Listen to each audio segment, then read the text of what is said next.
Good evening छात्रों।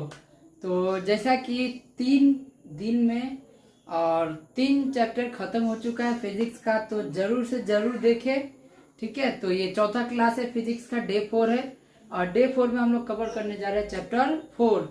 तो उससे पहले कुछ बच्चा का कमेंट्स आ रहा बायोलॉजी, तो चैप्टर 5 तक फिजिक्स कराने के बाद ही बायोलॉजी मीन्स सैटरडे या संडे तक बायोलॉजी का वीडियो आ जाएगा।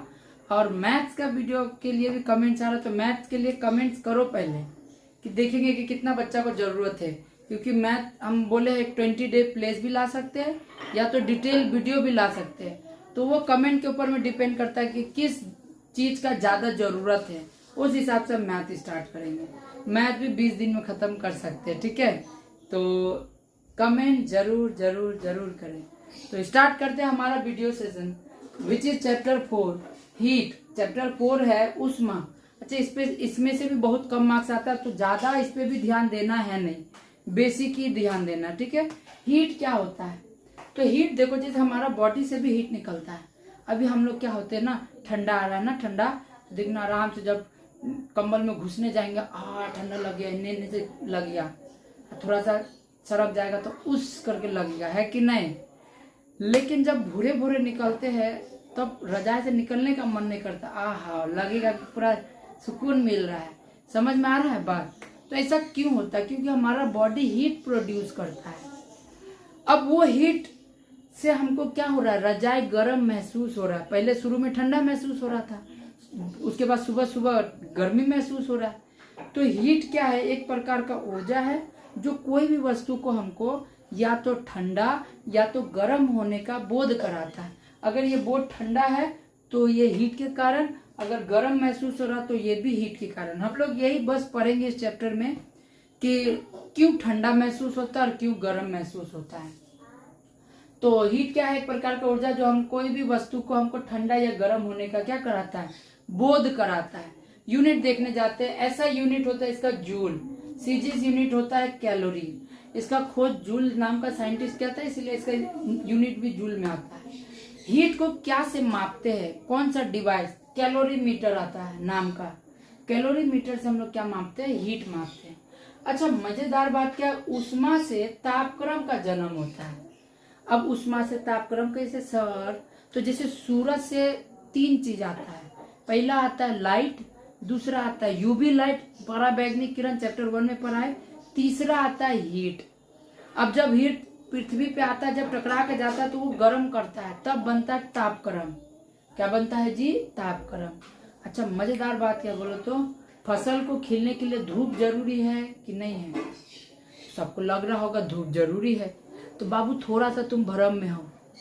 धूप जरूरी नहीं है, धूप का हीट जरूरी है।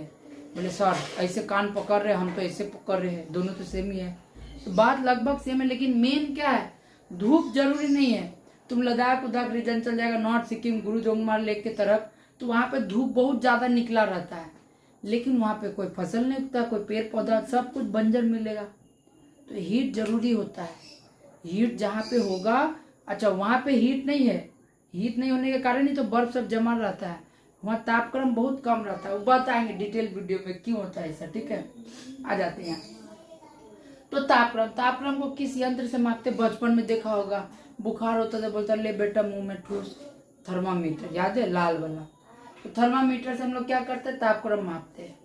अब देखो, उष्मा जो है हमको ठोस में भी मिल सकता है, द्रव्य में भी मिल सकता है देखने को, और गैस में भी मिल सकता है। मजेदार बात क्या है देखो, कि ठोस हो, द्रव्य हो या गैस हो, जब भी हम उसमें उष्मा देंगे, ठोस द्रव्य गैस, जब भी हम उसमें उष्मा देते हैं तो उसमें फैलाव देखने को मिलता है, उसका प्रसार देखने को मिलता है।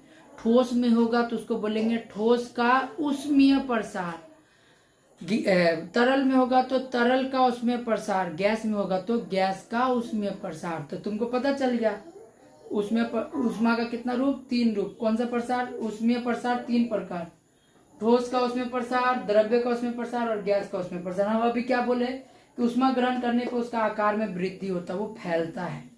समझ में आ रहा है? जैसे देखना वही सब होता है ना, ठूसता है तो क्या होता है? पाइप फूलता है, जेसीबी मशीन, है कि नहीं? तो वैसे ही जब ये ऊष्मा को ठूसता है, कोई भी ठोस हो, द्रव्य हो या गैस हो, तो वो भी फैलता है। समझ में आया बात। अब आगे देखो, यहाँ पे कुछ एग्जाम्पल दिए, जैसे कॉर्क का बोतल, दारू वो जो शैम्पेन जिसको बोलते हैं, वो नॉर्मल रहता है, पूरा टाइट रहता है। कॉर्क का बोतल को निकालने के लिए हम लोग क्या करते हैं, उसको गर्म करते हैं। क्यों जी? अच्छा, दारू का बोतल सब ज्यादातर फ्रिज में रखा रहता है, वो टेस्ट के लिए नहीं बताते क्यों। पहले का जमाना में क्या होता था ना, ढक्कन नहीं आता था चेपी, तो उसमें ना कॉर्क लकड़ी जैसे ऐसे करके ठूस के रखता है, ऐसे करके। अब ठंडा में रखता है और ये ठोस होता है बोतल, तो वो सिकुड़ जाता है। अगर उसमें ग्रहण करेगा, गर्म होगा तो फैलेगा, और उसको ठंडा करेंगे तो वो सिकुड़ेगा। तो ठंडा में सिकुड़ा रहता तो ये पकड़ा रहता अच्छे से।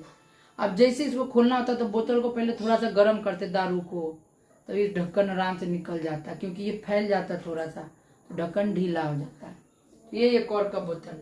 रेल का पट्टी में भी देखना बीच बीच में जगह छोड़ा रहता है, थोड़ा थोड़ा, इतनी इतनी। क्यों छोड़ा रहता है? क्योंकि सोचो, जब ठंडा आएगा तो रेल तो सिकुड़ेगा, लोहा भी सिकुड़ता है। बोले सर कभी तो देखे नहीं, तो बाबू इतना कम सिकुड़ता कि पता नहीं चलता, ठीक है, लेकिन सिकुड़ता है। तब ठंडा का दिन में तो सिकुड़ेगा, लेकिन गर्मी का दिन में क्या होगा, वो फैलेगा, धूप मिलेगा तो फैलेगा। तब क्या होगा, अगर ये सटा हुआ धूप मिलेगा, फैलेगा, तो फैलने के लिए तो जगह चाहिए ना, जगह ही नहीं होगा तो ऐसे हो जाएगा, तो रेल का पटरी टूंग करके टेढ़ा हो जाएगा। फिर आएगा ट्रेन, फिर सब एक साथ 13 दिन बाद भोज भात। समझ में आया बात?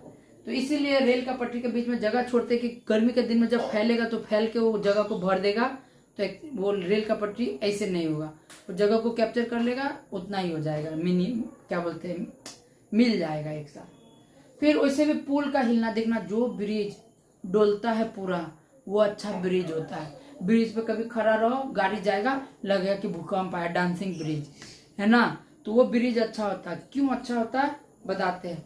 एक्सपेंशन नाम का चीज उसका दोनों ब्रिज का पाया में लगा देता है, लोहा जैसा, रबर टाइप में, तो जब भी गाड़ी आता है तो हिलता है, तो सारा शॉक को एब्जॉर्ब करके फिर ऊपर आ जाता है, तो ये अच्छा है। समझ में आया बात? अब ठंडा के दिन में क्या होगा, सिकुड़ेगा ना, गर्म में तो फैल जाएगा, चलो फैल गया, बच गया। ठंडा के दिन में सिकुड़ेगा, तो लोहा सिकुड़ेगा तो क्या लगता है किधर जाएगा, अपना तरफ खिंचाएगा ना, इसे खिंचाएगा, लोहा खिंचाएगा ऐसे करके, और जगह ही नहीं है उसको, तो खिंचा जाएगा, तो ब्रिज में क्या हो जाता है, क्रैक पड़ जाता है, जो ब्रिज हिलता नहीं है। तो हिलने वाला डुलने वाला ब्रिज अच्छा होता है, डांसिंग ब्रिज इज अच्छा ब्रिज, कार नहीं। चलो फिर आ जाओ तारों। अब देखना, जो बिजली उजली का खंभा उम्बा का तार होता है वो भी ढीला रहता है।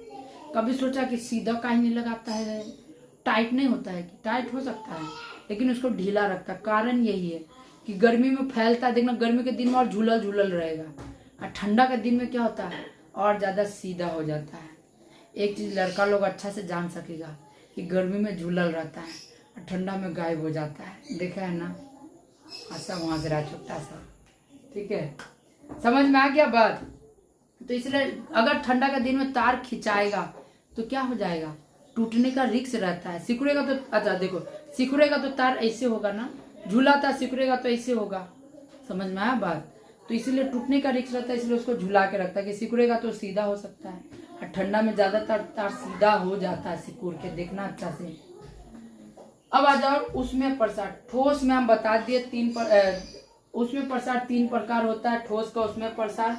सिंपल सा बात है, देखो डेफिनेशन हम क्या लिखे इसका, कि सभी ठोस को गर्म करने से फैलता है, ठंडा करने से सिकुड़ता है, इसी घटना को हम बोलते हैं ठोस का उसमें प्रसार।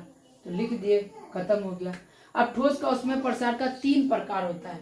रेखीय प्रसार गुणांक बोलते हैं, क्षेत्रीय प्रसार गुणांक बोलते हैं, और आयतन प्रसार गुणांक बोलते हैं। रेखीय प्रसार गुणांक को अल्फा से लिखेंगे, ठीक है। अब मान लेते ये एक क्या बोलते हैं, रॉड है, इसका 1 डिग्री सेल्सियस तापक्रम बढ़ा है, तो ये रॉड हो सकता है पहले जितना था तापक्रम बढ़ेगा तो ये फैलेगा ना, तो ये मान लेते ये दोनों तरफ थोड़ा थोड़ा सा फैल गया।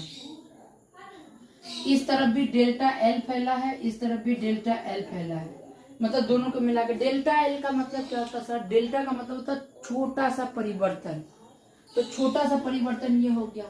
तो रेखीय प्रसार गुणांक है कि कोई भी, इसको क्षण बोलते हैं हिंदी में, क्षण का तापक्रम को 1 डिग्री सेल्सियस बढ़ाएंगे, तो उसका वृद्धि, अच्छा उसमें वृद्धि लिखे, उसका जो वृद्धि देखो पहले क्या था, एल था और बढ़ने के बाद डेल्टा एल हो गया है, समझ में आ रहा है।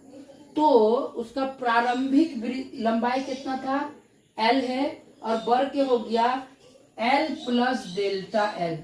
पूरा एल तो अभी तुमको बोल देंगे, टेम्परेचर बढ़ा देने के बाद उसका लंबाई क्या हो गया, तो एल तो होगा प्लस डेल्टा एल भी तो होगा। तो इसका डेफिनेशन क्या होगा, ध्यान से समझो।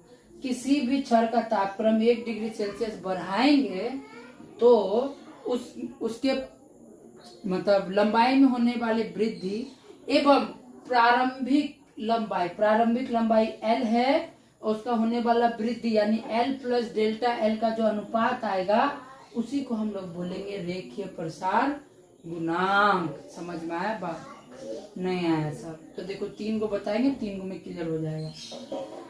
अब ये डायरेक्ट फॉर्मूला लिखे, अल्फा बराबर delta L by delta T. Check करते पहले समझो, लंबाई में वृद्धि हुआ है टी समय में। अब तापक्रम दिए है, कुछ तापक्रम कुछ टाइम लगा ना उसको फैलने में, तो मान लेते हो थोड़ा सा टाइम लगा डेल्टा टी, यानी डेल्टा एल फैला है डेल्टा टी टाइम में। कितना का फैला है जी, एल लंबाई का फैला है। तो इसको ऐसे भी समझ सकता है, डिटेल वीडियो में हम बताते हैं कि यह आता कैसे है, अभी जरूरी नहीं है। आ जाओ, इकाई क्या होगा इसका, प्रति डिग्री सेल्सियस होता है इसका इकाई। ये भी अच्छा, अब इधर आ जाओ, क्षेत्रीय प्रसार गुणांक सेम ऐसा ही होगा। अब इसमें क्षेत्रफल का बात आएगा। हम एक ना पटल ले लेंगे, पटल मतलब वो खाने वाला सब्जी वाला पटल नहीं, हाँ इसको लेमिना बोलते हैं, लेमिना। तो लेमिना ले लेंगे, इसका लंबाई में और चौड़ाई में। जब इसको 1 डिग्री सेल्सियस तापक्रम देंगे तो पहले जितना था अभी क्या होगा, थोड़ा सा बढ़ जाएगा ना, तो लंबाई में भी बढ़ेगा और चौड़ाई में भी थोड़ा सा क्या हो जाएगा, फैल जाएगा। अभी तो जस्ट बोले तापक्रम देने से क्या होगा, ठोस पदार्थ फैलता है, तो वो फैल जाएगा। तो इसका जो प्रारंभिक क्षेत्रफल था वो ए होगा, और बढ़ने के बाद ये चारों तरफ का एरिया हो गया थोड़ा सा बड़ा, इसलिए डेल्टा ए। तो उसका अनुपात को ही हम लोग क्या बोलेंगे, प्रारंभिक अनुपात, प्रारंभिक क्षेत्रफल और बढ़ाया गया क्षेत्रफल का अनुपात को ही हम लोग क्या बोलेंगे, रेखीय प्रसार गुणांक। कैसे बोलेंगे, किसी पटल का तापक्रम को 1 डिग्री सेल्सियस बढ़ाने पर उसके प्रारंभिक क्षेत्रफल एवं क्षेत्रफल में होने वाले वृद्धि के अनुपात को ही हम लोग क्या बोलेंगे, क्षेत्रीय प्रसार गुणांक बोलेंगे। क्लियर हुआ, यूनिट सेम होगा डिग्री सेल्सियस। अच्छा, डिग्री केल्विन, पर केल्विन भी लिख सकते हैं, इसको भी पर केल्विन भी लिख सकते हैं, हाँ दोनों ही हो सकता है। सबसे ज्यादा जरूरी बात है कि देखो इसमें सिर्फ लंबाई में वृद्धि हो रहा है, इसमें चौड़ाई में भी वृद्धि हो रहा है, यानी इसमें एक तरफ हो रहा है, इसमें 2 तरफ हो रहा है। यानी क्या पता चला कि क्षेत्रीय प्रसार गुणांक जो है वो 2 गुना है, क्षेत्रीय प्रसार गुणांक जो है बीटा वो 2 गुना है किसका, रेखीय प्रसार गुणांक अल्फा का। क्या समझ में आया, सोचो ना, वो एक तरफ फैला है, ये 2 तरफ फैला है, तो सिंपल सा बात है, ये 2 गुना है इसका। क्लियर हुआ, चलो आगे बढ़ते हैं। सेम प्रोसेस यहाँ पे भी बीटा का लिखे है, याद करो ना करो बात बराबर है। आयतन प्रसार गुणांक, इसको गामा से लिखते हैं।